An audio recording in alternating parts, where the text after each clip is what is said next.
Simbeli au micro. Merci beaucoup. Je vais partager un message avec vous.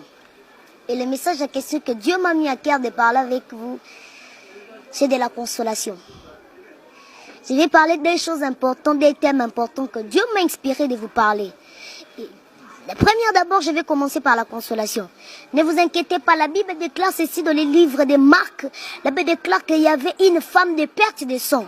Alors là, sous l'espoir qu'il y aura encore. Alors là, sous l'espoir que ce sang peut s'arrêter encore. Je peux avoir encore une consolation. Je peux avoir encore une guérison. C'est ça la femme de perte de sang.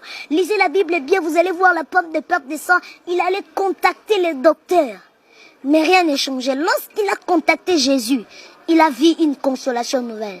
C'est par là que j'aimerais vous dire ceci. N'ayez pas peur. Croyez toujours en Dieu. Priez, gênez, marchez dans la crainte de Dieu comme il faut.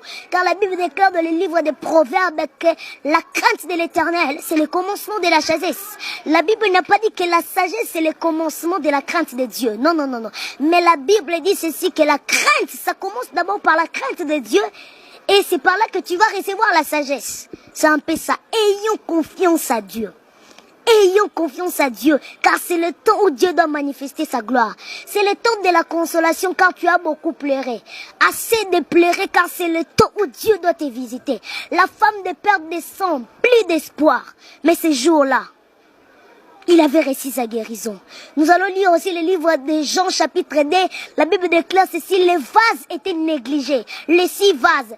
Pourquoi je suis en train de dire que les 6 vases en question nous représentent? Je rentre dans le livre de Genèse. La Bible déclare ceci, le 6e jour, Dieu créa l'homme. Les 6 vases étaient dehors. Il ne croyait plus qu'il y aura des espoirs que je peux entrer encore dans la fête. Mais Dieu, Jésus a fait de manière qu'il utilise seulement les 6 vases qui étaient dehors. Prenons l'exemple de Mephibosheth.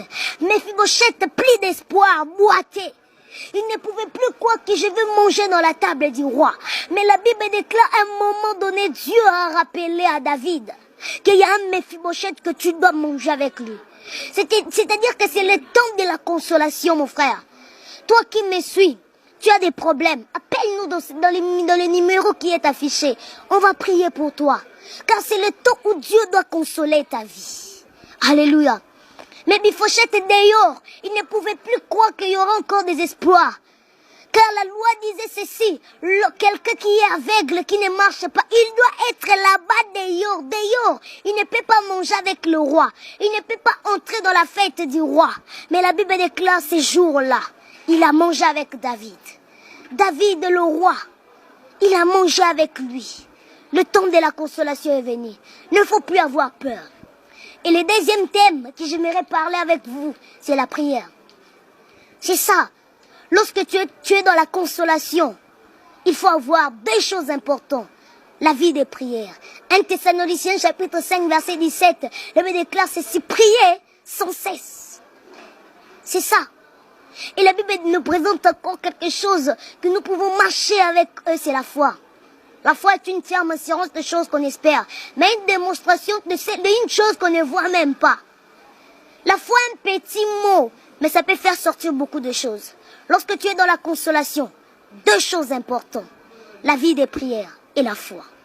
C'est ça, les 2 choses importantes. C'est ça, les 2 choses importantes. Dès Samuel 24, 25 nous dit ceci. Pour être aussi dans la consolation, pour marcher très bien dans la consolation, il faut avoir la vie des sacrifices. Je ne te demande pas de venir me donner ta dîme. Si tu as un pasteur là et tu vois le fruit de l'esprit en lui, et si tu ne vois pas à ton pasteur les œuvres de la chair qui sont manifestées dans les livres de Galates 5, mais si tu vois le fruit de l'esprit, donne-lui ta dîme. La vie des sacrifices, aider les gens, les armes spirituelles, c'est ça. Lorsque tu es dans la consolation, lorsque tu marches avec Dieu, 4 choses importantes. La vie des prières, la foi et la